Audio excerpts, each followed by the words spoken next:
আজকে আমি এমন একটা টপিকের ব্যাপারে কথা বলবো যেই টপিকের কথা বলে বেশিরভাগ আমাদের মধ্যে একটা ঝগড়া সৃষ্টি হয়। কিন্তু সত্যি তো এটাই আমাদের ইন্ডিয়াতে যে যখনই আমরা man versus woman legal rights এর ব্যাপারে দেখি তখন এটা বুঝতে পারি যে আমাদের ইন্ডিয়ান ল ওয়ান সাইডেড। এটার কোনো সন্দেহ নেই।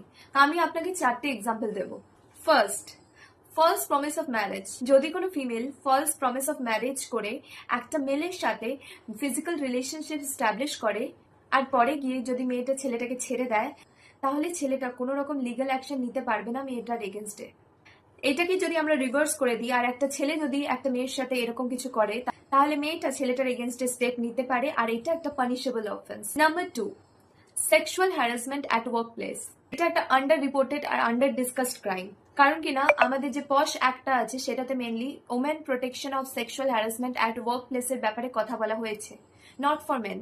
নাম্বার 3, সেক্সুয়াল অ্যাসল্ট আর রেপের যে ডেফিনেশনটা আছে ওটাই বলা হয়েছে যে একটা মহিলাই ভিকটিম হতে পারে এই ক্রাইমগুলোর। আমাদের নতুন ল অনুযায়ী সেই সেম ডেফিনেশন ক্যারি ফরওয়ার্ড হচ্ছে। নাম্বার 4, ক্রুয়েলটি অথবা মেনটেন্যান্সের কথা যদি আমরা বলি, এখানেও বলা হয়েছে যে একটা মহিলাই মেনটেন্যান্সের ক্লেম করতে পারে। এটা স্ট্রং ডিফেন্স এটাই আসছে যে ল ওয়ান সাইডেড এই কারণেই, কারণ আমাদের যে সোসাইটি আছে সেটার উইপেন মেনদের বেশি ফেভার করা, পুরুষ মানুষদের বেশি লিবার্টি প্রোভাইড করা হয় মহিলাদের তুলনায়।